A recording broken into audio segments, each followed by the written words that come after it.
Amen. Seigneur Dieu, notre Père, bénissons Seigneur, notre grâce, nous allons ton nom, Dieu. Et voir que tu nous as aimés, Seigneur, tu nous as donné assez de foi pour venir en ces lieux, afin de communier autour de ta parole, Seigneur. Venons devant toi, ô Dieu, pour te demander, Seigneur, de nous disposer, Père, à recevoir la séquence du royaume, ô Dieu. Et sorte, Seigneur, que notre vie ici-bas puisse avoir un vrai sens, un vrai but, Seigneur. Nous croyons que tu nous as placés ici, Père, pour te servir, ô Dieu. Nous croyons que tu nous as placés ici, Seigneur, ô Dieu, pour porter ta lumière. Qu'il en soit ainsi dans nos vies, Seigneur.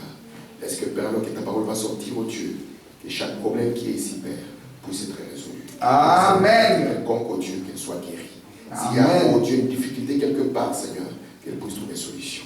Bénis ce peuple, Père, les adultes, les petits-enfants, de la chair au dernier bon, Seigneur.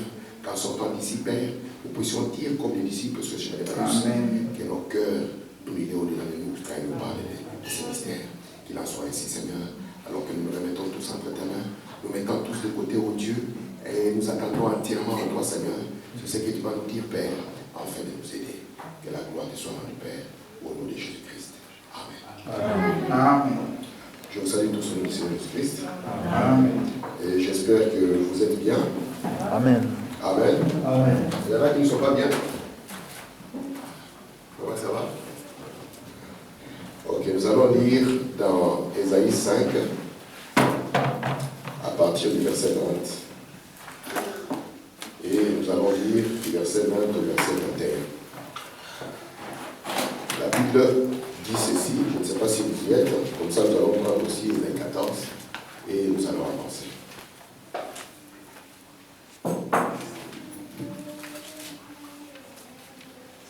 Je vois que la sœur Claudine, elle porte le petit-fils.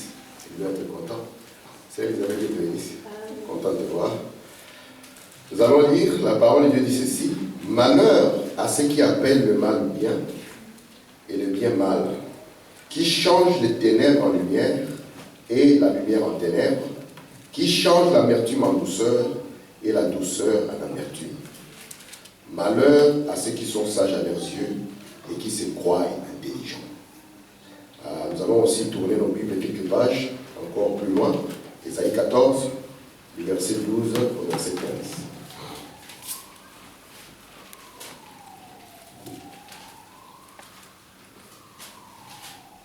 Je vais lire la parole, il est écrit ceci. Et voilà tombé du ciel, astre brillant, fils de l'aurore. Tu es abattu à terre, toi le vainqueur des nations. Tu disais en ton cœur, je monterai au ciel, je lèverai mon trône au-dessus des étoiles de Dieu. Je m'assiérai sur la montagne de l'assemblée à l'extrémité du septentrion. Je monterai sur le sommet des nues, je serai semblable au Très-Haut. Mais tu as été précipité dans les séjours de mort, dans les profondeurs de la fosse. Amen. Amen. Que Dieu ajoute de sa parole. Nous nous asseoir. Je vous salue tous au nom du Seigneur Jésus-Christ. Amen. Et je remercie le Seigneur de nous rassembler encore ici. Et je crois que nous allons essayer d'ajouter une petite pierre à ce que nous sommes en train de dire. Comme la sœur Elisabeth est là, nous allons juste nous donner l'idée de ce que nous disons. Ça fait longtemps que nous parlons, c'est impossible de commencer depuis le début.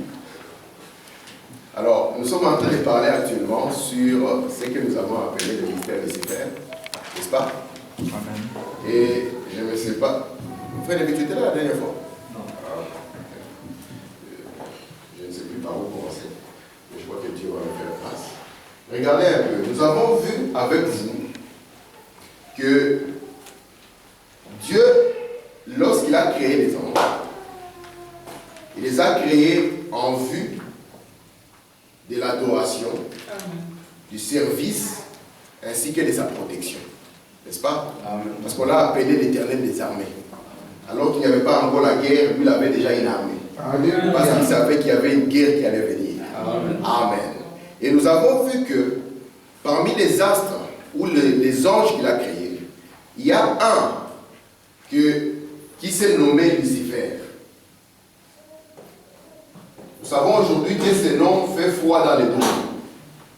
Mais en les regardant avec attention, nous avons vu d'abord d'où il provenait. Lucifer, nous avons vu que ça vient de l'étymologie latine, n'est-ce pas? Et nous l'avons coupé en deux parties. La première partie, c'est luxe.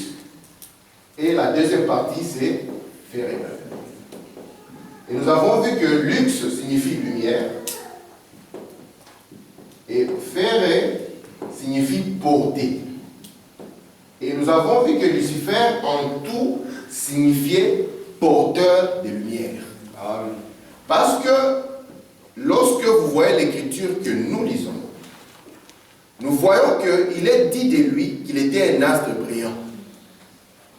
William Branham nous dit que lorsque Dieu a créé cet ange, il l'a placé dans sa droite.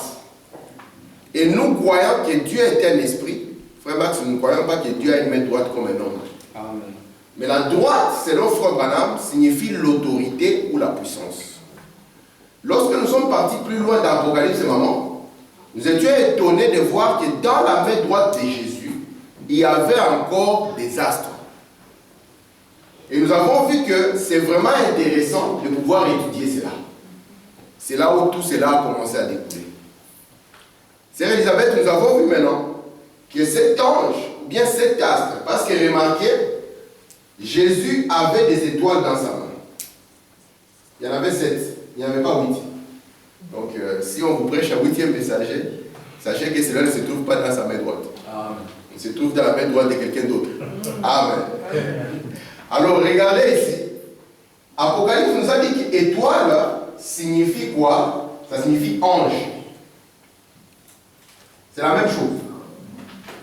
Lorsque vous voyez le mot étoile et le mot ange, c'est pareil.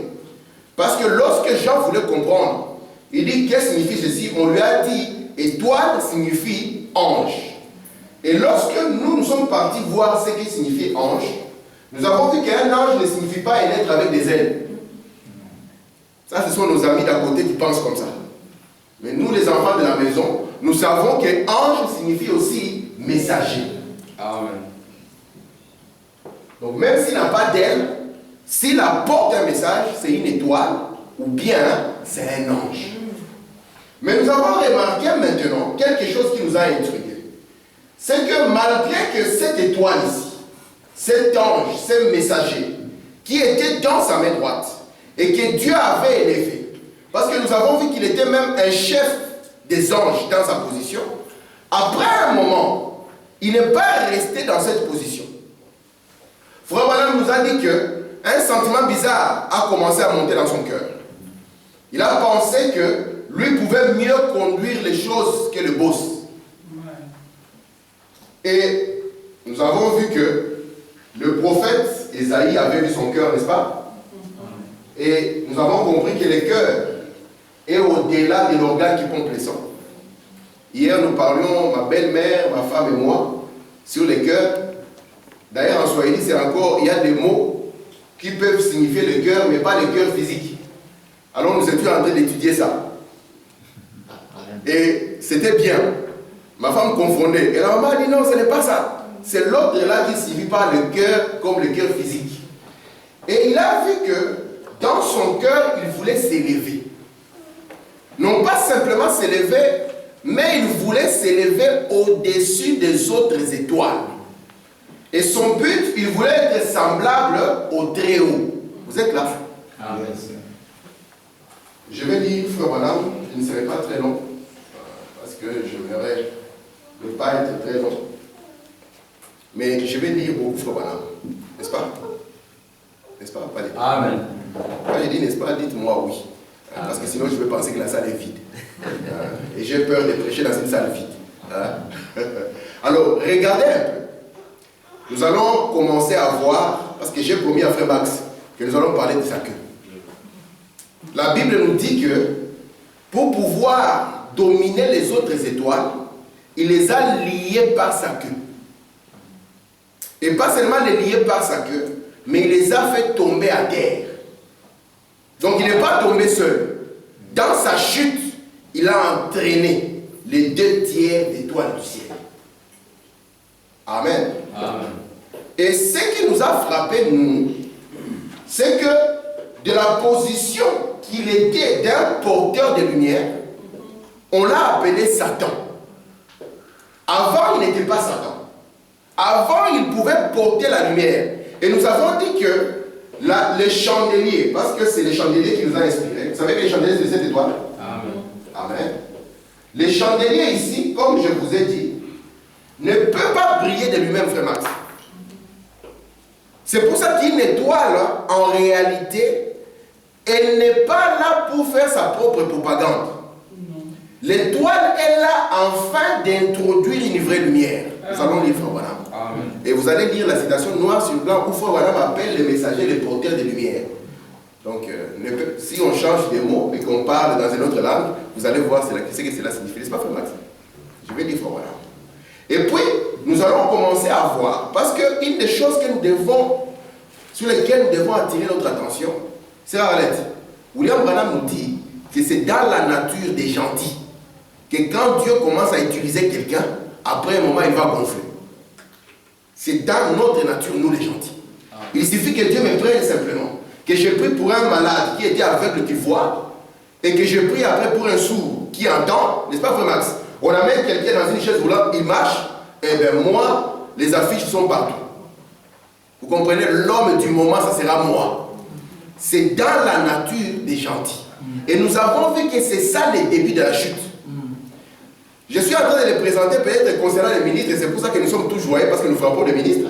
Mais nous allons le voir dans notre propre vie.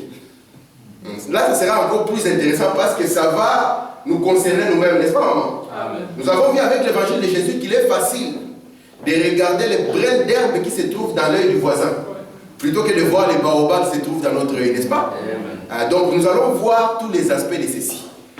Pour que nous ne puissions pas devenir des Satan. Amen. Parce que être Satan, nous allons enlever la conception du monde de Satan. Amen. D'ailleurs, dans notre équipe de football, on les appelle les diables rouges. Et on leur montre avec des cornes et tout ça, nous allons voir selon Frère Branham. Quelqu'un peut être très beau avec une Bible et des brochures, sans aucune corne, mais quand Dieu les regarde, c'est Satan. Amen. Parce qu'un jour, Jésus parla à Pierre. Il lui dit, arrière de moi, Satan. Or, Pierre n'avait pas de cornes, il n'avait rien, maman. Mais ce qu'il portait en lui était une pensée contraire. Parce que Satan signifie adversaire, ça signifie ennemi. Lorsqu'en vous se trouve une pensée contraire, sachez que vous commencez à entrer dans le mystère Satan. Comment dit le prophète? Amen. Let's go. Amen. Let's go. Yes, sir. Alors, prenons dans l'exposé notre livre chéri. J'espère que depuis que j'ai fait la pub de l'exposé, il y a des courageux qui sont quand même partis de lire. Amen. N'est-ce pas? Amen. Je vous ai envoyé la biographie de frère Branham. Pour cela dont j'ai les mails. J'ai envoyé la biographie de frère Branham que frère Max nous a. C'est lui qui a fait la promotion, nous l'avons découvert. Amen. Il faut lire ça, c'est très bien. J'ai commencé à lire ça hier, j'ai failli ne pas continuer à préparer ma réunion. J'ai dû m'arrêter vite. La sélection naturelle en 3 parties.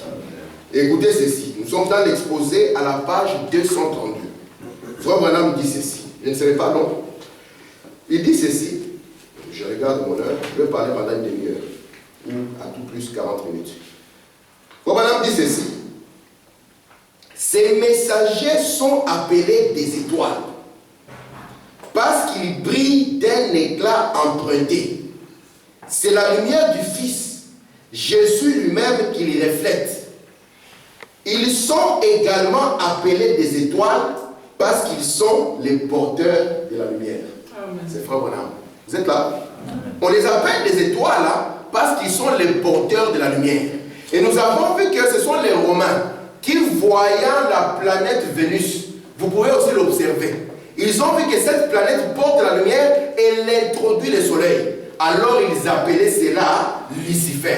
Parce que nous croyons de tout notre cœur que ce que Dieu annonce dans le ciel, cela doit avoir son équivalence sur la terre.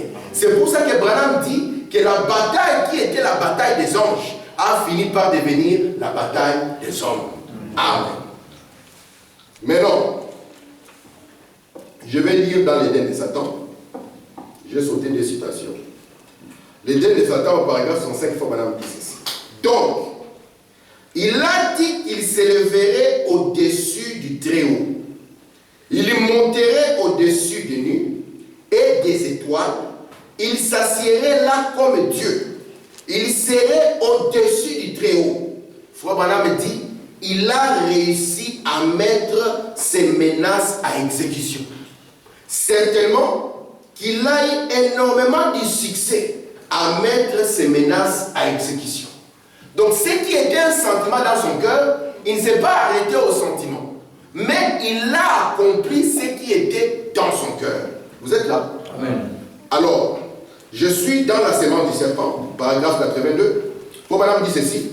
Je vais vous demander, de qui est-il question dans Job 38, quand il a dit, où étais-tu quand j'ai fondé la terre, quand les étoiles du matin chantaient ensemble et que les fils de Dieu poussaient des cris de joie? Il dit, qui étaient ces fils de Dieu qui poussaient des cris de joie? Jésus leur a dit, je me réjouissais avec vous avant la fondation du monde. Écoutez la suite de la citation. Nous ne sommes pas des créatures du temps. Amen. Nous sommes des créatures de l'éternité. Très bien. Amen. Il pose la question à Job. Quand les étoiles là poussaient des cris, où étais-tu? Alléluia. Et frère Branham dit, quand vous devenez orgueilleux, Dieu vous confond. Amen. Il dit, Job commençait à avoir de l'orgueil. Il pensait que lui pouvait tenir dans les tribunaux de Dieu. Et Dieu a commencé à le confondre. Amen. Écoutez, je suis dans question et réponse sur les Hébreux. La partie 3. Paragraphe 630. J'ai dit juste une ligne. Ainsi, maman écoute ceci. Les étoiles du ciel représentent les esprits des hommes. Amen. Nous avons vu ici que lorsqu'on a parlé de la lampe, n'est-ce pas? Nous avons vu que ce n'est pas une lampe comme nous pouvons l'imaginer.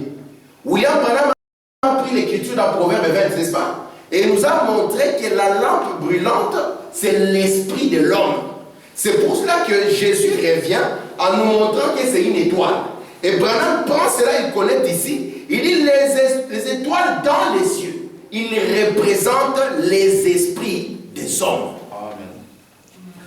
Donc quand lui avait objectif de s'élever au-dessus des étoiles, ça signifie qu'il voulait dominer sur les esprits des hommes. Amen. Vous êtes là? Amen. Je peux continuer? Amen. Branham dit ceci dans le message El Shaddai, qu'il a prêché le 16 avril 59, paragraphe 71. Et vous qui êtes ici à l'église, vous chrétiens, vous postérité d'Abraham, vous étoiles du matin, vous qui êtes sortis de la poussière, des ornières du péché, Dieu a fait de vous des étoiles brillantes, afin que vous puissiez briller à côté de l'étoile du matin. Secouez-vous, relevez-vous, débarrassez-vous de la poussière. Ayons la foi et soyons certains que Dieu est ici pendant que nous prions. Amen. Il nous dit ici que nous devenons aussi des étoiles, n'est-ce pas, papa? Il dit que si nous sommes la sémence d'Abraham, c'est que nous avons vaincu la poussière. Or, nous avons lu avec vous Amen. que c'est lui qui est le vainqueur. Parce que Jésus avait dit Amen. que c'est lui qui va vaincre, je lui donnerai l'étoile du matin. Amen. Et Branham nous a dit qu'il fera de lui l'étoile du matin. C'est lui qui a vaincu le moi, c'est lui qui a vaincu l'orgueil, c'est lui qui a vaincu la chair, c'est lui qui a vaincu la poussière. Amen. Amen. Vous êtes là? Amen. La pluie de la première et de l'arrière-saison. C'est Frère Branham qui parle là. Ok. Nous sommes au paragraphe 140. Frère Branham dit ceci. Vous êtes des étoiles du matin. Hein, maman? Ne soyez pas enivrés par les choses du monde. Ne soyez pas simplement déroutés par ces petites choses qui se passent. Passez par-dessus cela et recevez Christ et soyez guéris. Amen. Il dit, vous êtes les étoiles du matin. Donc lorsque Lucifer voulait dominer, les gens qu'il poursuivait, c'est vous. C'est vrai. Hein, maman? Alléluia. C'est la lettre. Il voulait dominer sur toi. Je peux continuer? Amen. Le Dieu puissant dévoilé devant nous.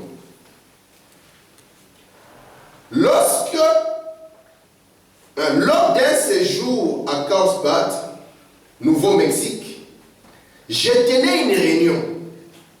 Nous sommes descendus visiter un vieux repère de chauves-souris.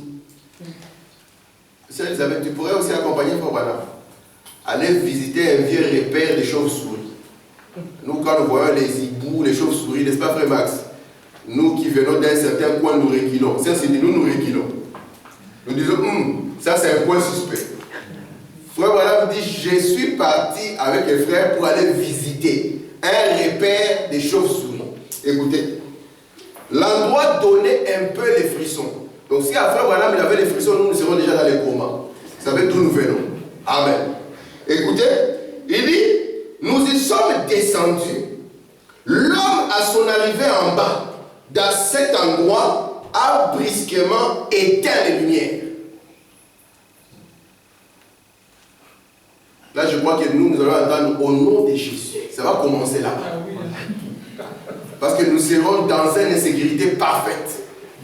Écoutez, voilà dit ceci. Oh là là! Vous pouvez imaginer combien c'était sombre.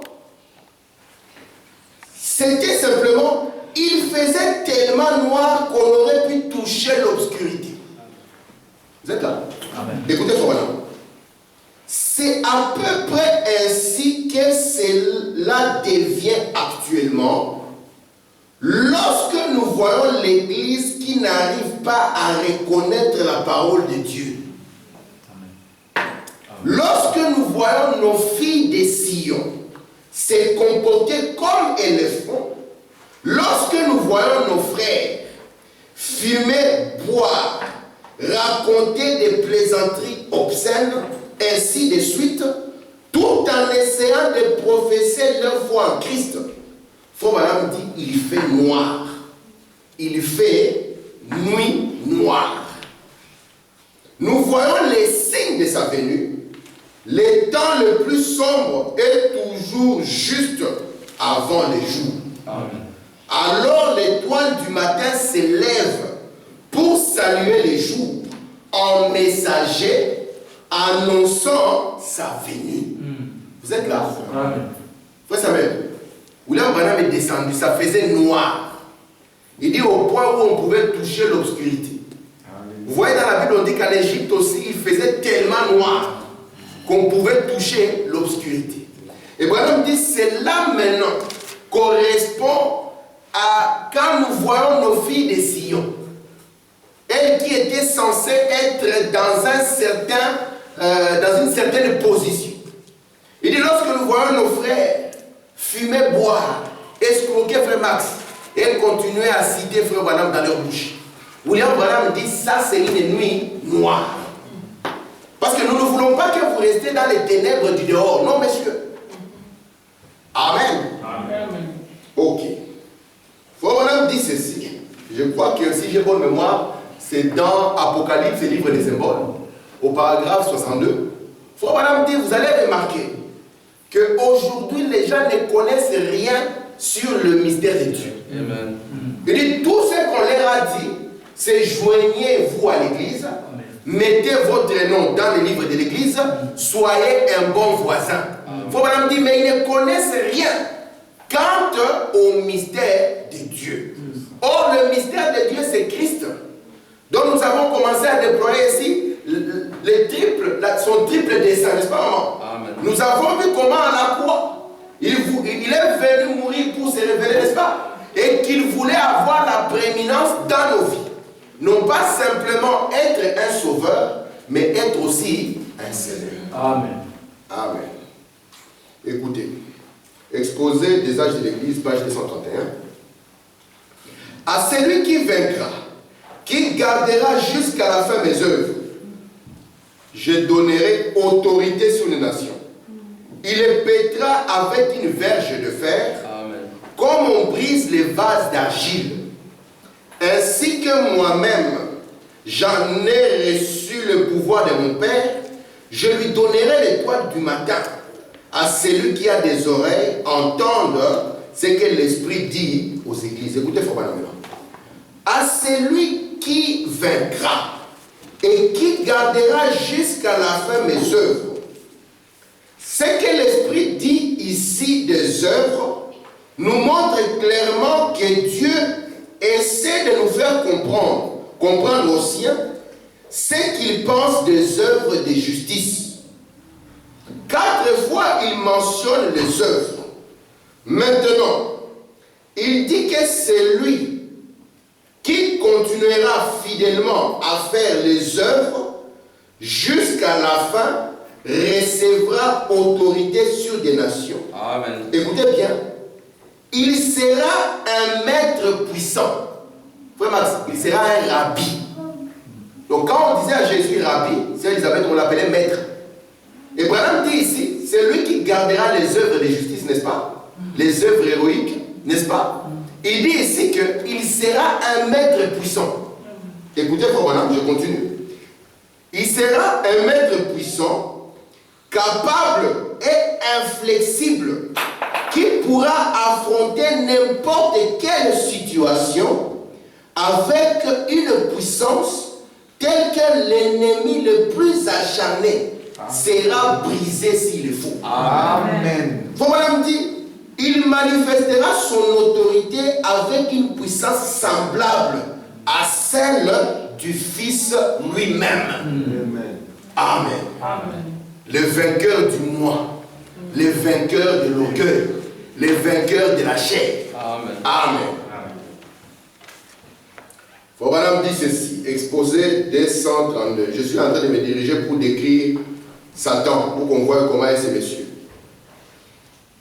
Exposé 232, Frère Branham dit, c'est l'âge des ténèbres. Nous avons vu que la lune et les étoiles, c'est dans les ténèbres, n'est-ce pas? Il fait particulièrement sombre, car la parole du Seigneur a peu de choses près, entièrement soustraite aux gens. La connaissance du Très-Haut a disparu. Amen. La mort a eu raison d'un grand nombre de croyants, au point qu'ils sont décimés. Les choses de Dieu n'ont jamais été aussi bas auparavant. Et Satan semble avoir une victoire assurée sur le peuple de Dieu. Amen. Si jamais il y a un groupe de gens qui avaient besoin d'une promesse quant au pays où il n'y a plus de nuit, c'est bien celui de l'âge des ténèbres. Amen. C'est pour cela que l'Esprit leur promet l'étoile du matin, leur dit que l'étoile principale est Jésus, qui habite une lumière inaccessible, les illuminera lui-même de sa propre présence dans le royaume à venir. Il n'emploiera plus les étoiles de messagers pour apporter la lumière dans les ténèbres. Amen. Ce sera Jésus lui-même Amen. qui leur parlera face à face de Max, alors qu'il partagera son royaume avec eux. Amen. Amen. Amen. Maintenant, parlons de l'accueil de Lucifer. N'est-ce pas, maman Elisabeth? Tu aimerais quand même savoir comment est-ce que lui, parce qu'on l'a présenté comme un dragon, et les Chinois ont dessiné un dragon avec une longue queue. Et puis les frères vont amener une photo comme ça, ils vont dire, vous voyez, c'est avec cette queue qui va vous attraper. Maintenant, nous allons lire William Branham. Amen. Amen. Je suis dans l'unité d'un seul Dieu dans une seule église. Paragraphe 79. Nous sommes en train de parler de Satan. Frère Samuel, écoute ceci. Il dit, Satan n'est pas une espèce d'énorme bête avec une queue fourchue et des sabots fourchus. C'est Elisabeth, on va là me contredire la Bible. Il dit ici, il est un esprit. Je continue. La Bible dit qu'il est rusé, qu'il séduirait même les élus si c'était possible. Frère dit, il est religieux. On commence à donner la description. Ici, il dit, pas des sabots et pas de queue. Mais on dit, caractéristique premier, il est religieux, et puis on dit que c'est un esprit. Donc, nous pouvons conclure que c'est un esprit religieux. Amen. Amen. Continuons. La plus grande bataille jamais livrée. Paragraphe 377. Oh, Satan, leur capitaine en chef. Ils ont leur capitaine en chef, n'est-ce pas? Nous aussi, nous avons notre capitaine en chef. Amen. Il dit, vous savez, il y a des dénominations qui essayent de vous faire croire qu'il a les sabots fourchus et la queue fendue. Donc si tu entends quelqu'un prêcher comme ça, sache qu'il a pris ça chez les dénominations. Il dit ici, toutes ces choses, n'allez pas croire ça. Il n'est pas comme ça. Amen. Non, monsieur, frère, c'est un frère rénard. N'allez pas croire qu'il a ça. Il faut ça rien que pour vous épouvanter. Parce qu'ils savent qu'en Afrique, vous avez eu peur de tout ce qui a les cornes. N'est-ce pas? Vous avez eu peur de ça. Alors, on va les dessiner comme ça. Pour vous faire peur. De sorte que quand il viendra devant vous, vous allez penser que c'est Jésus. Alors que c'est Satan. Amen. Écoutez. Le diable, ce n'est pas ça. Le diable n'a pas de sabots pour commencer. Où est-ce qu'il a eu des sabots? Amen. Hein, maman? Il a eu des sabots comment? Ils ont même des qui sont fendus. D'ailleurs, si c'est un sabot fendu, il ferait partie des animaux cachés. Parce que ce sont les animaux cachés qui ont les sabots fendus. Mais on dit qu'il a des sabots. Il faut que madame dise ceci. J'ai des gros doutes là-dessus. Il est un esprit. Tout simplement. Le diable est un esprit. Il n'a pas de sabots fourchus et tout. Comme on essaie de les dépeindre. Non, non, non. Amen. Quand on dit il est sage. Ah, continuons. La description continue. Sage. On va voir de quelle sagesse. Frère, c'est un homme très sage, instruit, on ne peut plus. Il a toujours été dans la sagesse du monde. Amen. Il est beau. Oh. Ça continue. Je crois que ça va contredire notre tableau.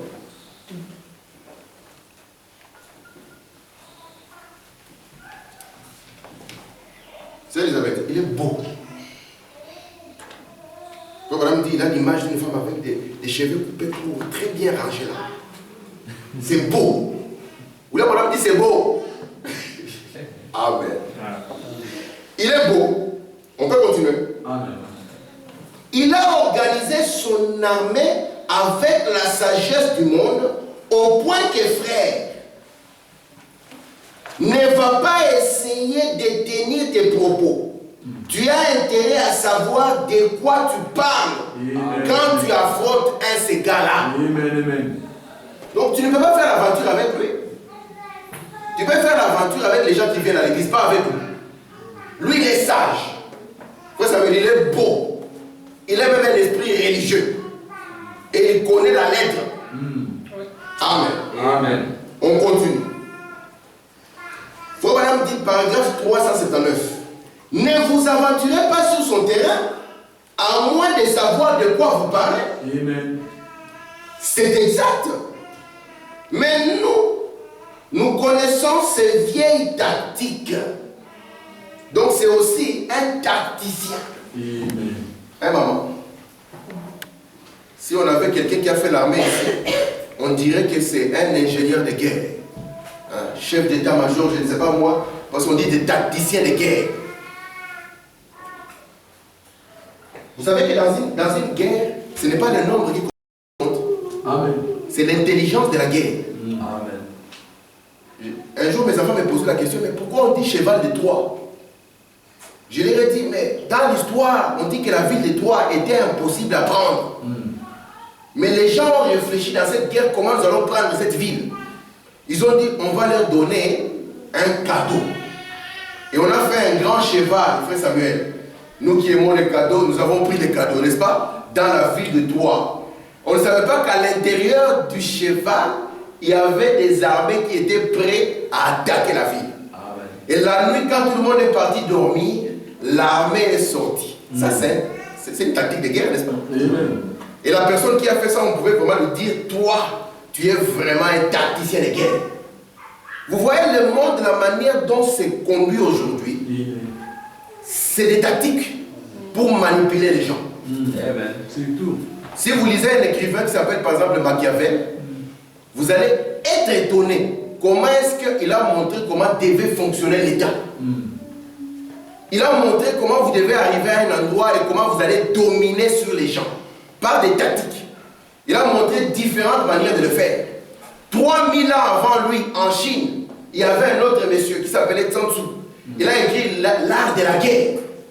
Tacticien. Et on nous dit que ce monsieur aussi, c'est un tacticien. C'est Elizabeth William Branham dit qu'il a plus de 6000 ans d'expérience dans des combats. Vous savez, frère Samuel et moi, nous n'avons jamais fait la boxe. Si nous pensons que nous avons le gabarit et que nous allons monter sur un ring avec un poids lourd professionnel, je pense que le match ne fera même pas 2 secondes. Nous allons simplement subitement voir un flou, les étoiles et un flou. Amen. Pourquoi ça? Parce que nous n'avons pas l'expérience. Nous n'avons pas de tactique de combat, n'est-ce pas, papa? Nous sommes en train de les écrire. Vous allez voir qu'il est tacticien même dans notre propre vie. Hein, frère Max? Surtout quand il vient dans notre vie, il a plein de tactiques. Faut madame dit, il continue. Il dit, c'est un fin renard. Nous savons ce qu'il essaie de faire, nous amener à être incrédules à l'égard de la parole de Dieu. Amen. Il n'a pas de sabot tout fourchu, non. Bon, nous voyons qu'il n'a pas de sabot fourchu. Alors il doit être autrement. Il est instruit, il est organisé et il a formé son armée comme ça. Amen. Il est instruit, frère. Il est instruit.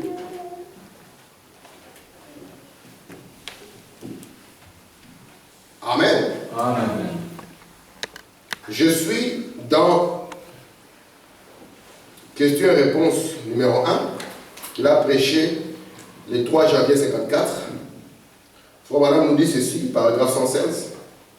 Ben, vous connaissez, dans l'Apocalypse au chapitre 11, plutôt 7, non excusez-moi, le chapitre 12 d'Apocalypse, la femme debout dans le soleil, les dragons rouges mit sa queue autour des 2 tiers des étoiles du ciel et les précipita sur la terre.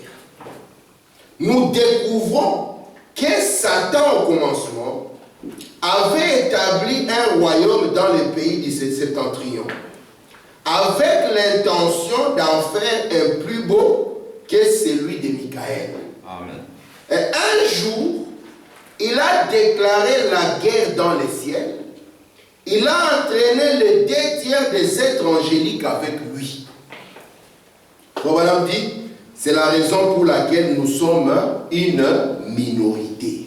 Amen. Parce que nous, c'est les 1 tiers. N'est-ce pas, maman? Amen. Je peux continuer. Amen. Comme madame dit ceci. Les dieux de cet âge m'ont fait. Vous allez comprendre ce que c'est la guerre. Paragraphe 77. Remarquez, Satan n'a pas été appelé les dieux d'aucun autre âge que celui-ci. C'était son ambition d'être comme Dieu dès le commencement. Ésaïe 14, revenons ici à Ésaïe 14 un instant. Te voilà tombé du ciel astre brillant. Il continue, tu disais à ton cœur, je monterai au ciel, je lèverai mon trône au-dessus des étoiles. Il faut maintenant mettre entre parenthèses, donc des fils de Dieu. Amen. Écoutez, je m'assierai sur la montagne de l'assemblée. Paragraphe 78. L'ambition de Satan, c'était d'être adoré comme Dieu. Il a entraîné avec lui les deux tiers des étoiles du ciel. Car il s'est élevé au-dessus de ces étoiles. Point. Écoutez, il leur a prêché. Amen. Il en a séduit les deux tiers. Voyez-vous, c'est là son ambition. Donc nous découvrons aussi que c'est un prédicateur. Vous allez dire, moi je suis une soeur, je ne prêche pas. On va le voir dans votre vie. C'est un prédicateur. Amen. Je vais aller un peu plus loin. Il n'est pas seulement prédicateur, c'est un enseignant. Il enseigne. Vous êtes là? Amen. Je peux lire encore deux citations. Oui. Voilà, deux, trois citations, et puis on aura fini. Mais vous allez capter la pensée sur laquelle nous allons répartir. Frère Branham dit ceci. Écoutez bien cette citation. Question et réponse sur les Hébreux, partie 3. Je commence au paragraphe 624. Il nous dit ceci. Maintenant, dans Apocalypse 11, il dit non, c'est le chapitre 12. Il montre l'image d'une femme qui se tient avec le soleil à la tête et la lune, ou plutôt le soleil à sa tête, à la lune à ses pieds. Les dragons rouges s'étaient debout pour dévorer l'enfant aussitôt qu'il allait naître. Il a pris sa queue, a entraîné les tiers des étoiles des cieux, les a projetés sur la terre. Avez-vous remarqué cela? Maintenant, cela ne signifie pas que Satan a une longue queue avec laquelle il entraîne les gens. Mais il s'agit des propos qu'il avait tenus. Amen. Vous comprenez la queue? Amen. On va lire. Il s'agit des propos qu'il avait tenus et qui avaient entraîné les tiers des étoiles. Ces étoiles étaient la sémence d'Abraham. Donc la queue là, ce sont des propos qu'il a tenus. Vous savez, Frère Branham nous dit que la queue n'est rien d'autre que le prolongement de la colonne vertébrale. Vous savez ça? Si vous lisez Frère Branham, vous allez voir même quand un enfant se forme, ça commence comme ça. Vous voyez? C'est le prolongement de la colonne vertébrale. Or, nous croyons que la colonne vertébrale, c'est l'enseignement. Amen. C'est pour ça que cet homme devait avoir un enseignement. Et de par son enseignement, cela devait lier les gens. Et nous allons voir où ces liens vont les amener. Vous voulez lire avec moi dans la Bible? Il y a une écriture intéressante dans la Bible. Prenez avec moi Isaïe 9. Nous croyons que tout bon chrétien, il connaît Isaïe 9, n'est-ce pas? Amen. Même quand on dort, Isaïe 9, 5. Amen. Maintenant, nous allons lire dans Isaïe 9, 14.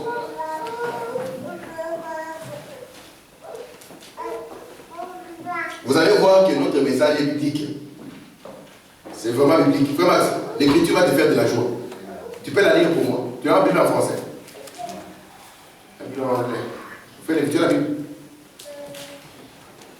Ou bien je vais faire vite. Écoutez-moi. Isaïe 9, 14. C'est écrit ceci. L'ancien et les magistrats, c'est quoi?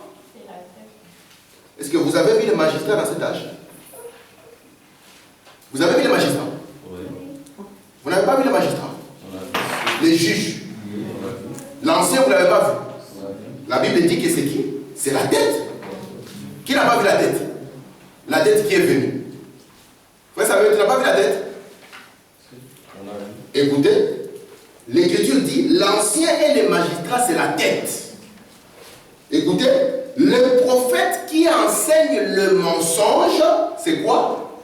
C'est la queue. Vous voyez ce que c'est la queue? Frère Max, la queue, ce n'est pas une queue littérale. Apocalypse, c'est un livre de symboles. Lorsqu'on commence à apporter un enseignement, d'accord? Un enseignement qui ne cadre pas avec l'objectif du Père, sachez que vous êtes en face d'une queue qui rit. Amen. C'est le dragon qui veut saisir les étoiles. Amen. Amen. Je lis ma dernière citation. L'Éden de Satan, paragraphe 69. De nouveau, c'est le péché religieux Amen. Comme au commencement, tellement trompeur, il ne s'agit pas simplement du vieux péché de tous les jours. Frère Samuel, le péché dont nous traitons ici, ce n'est pas le vieux péché de tous les jours. Écoutez, de commettre l'adultère, de s'enivrer, de prendre le nom de Dieu en vain. Faut vraiment dire, il ne s'agit pas de ça. Non. Vous vous souvenez, il y a des années, beaucoup d'entre vous qui venez ici depuis longtemps, vous vous souvenez de ma prédication quand j'avais prêché sur les désillusions au jour du jugement. La prostituée ne sera pas déçue là-bas. Elle sait où elle s'en va. L'ivrogne ne sera pas déçu. Le contrebandier d'alcool, c'est lui qui joue à des jeux d'argent. Le menteur, le voleur, ce n'est pas lui qui va être déçu. Mais c'est cet homme qui pense être dans le vrai. Voilà la désillusion. C'est cet individu qui dit, Seigneur, n'ai-je pas prêché l'évangile? N'ai-je pas chassé les démons par ton nom? Jésus a dit, retirez-vous de moi, vous qui commettez l'iniquité. Je ne vous ai jamais connu. Amen. Voilà la désillusion. C'est cette tromperie. Il dit, c'est à cause de ça que je suis mal compris. Ce n'est pas que je veux être différent des autres. Je ne veux pas être différent, mais je dois être honnête. J'ai un message, il doit être transmis aux gens. Amen. Avant que je finisse, maman, nous comprenons que ce monsieur n'a pas de cerveau littéral. Non, monsieur. Il n'a pas de queue littérale. Mais la queue qu'il a, c'est son enseignement. Il apporte un enseignement. Il apporte une prédication. Il prêche cela. Vous vous souvenez ici l'écriture que nous lisons. Lui, quand il avait été créé, cet astre était intègre dans ses voies, jusqu'au jour où l'iniquité fut trouvée en lui, n'est-ce pas? Amen. Et vous remarquez que les gens qui sont désillusionnés, Jésus les a appelés aussi des serviteurs d'iniquité. Et Branham nous dit, qu'est-ce que l'iniquité? Il dit, l'iniquité, c'est quand vous connaissez la volonté de Dieu, mais vous décidez de faire votre propre volonté. Il dit, c'est ça l'iniquité. Et c'est pour cela que nous devons faire attention. L'adversaire qui est devant nous, c'est un prédicateur enseignant. Il est bien instruit. C'est un tacticien. Il est très beau maman. Et puis il est sage aussi. Et il est aussi un homme très religieux. C'est vrai qu'il sait que toi, si tu te proposes la bière, tu ne vas pas l'accepter. Alors, Branham dit, ici, on ne traite plus du péché de chaque jour. Mais nous allons traiter du péché de la religion.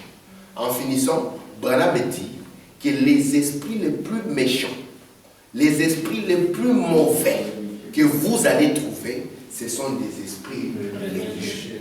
Mais ils seront sages, ils seront beaux, ils seront instruits, ils prêcheront, enseigneront, seront des tacticiens. Nous allons le voir dans le parcours des chandeliers et puis nous allons le voir dans notre propre vie. Afin que nous puissions éviter de nous retrouver étant devenus Satan. Parce que vous savez, Satan signifie adversaire. William Branham dit tout ce qui n'est pas pour la parole est anti-parole. Contre la parole. Satan, parole. Vous comprenez? Contre, adversaire de la parole. Et nous comprenons que les descriptions des savoirs et tout ça, ce n'est pas ça. Nous devons observer les choses. Que Dieu vous bénisse.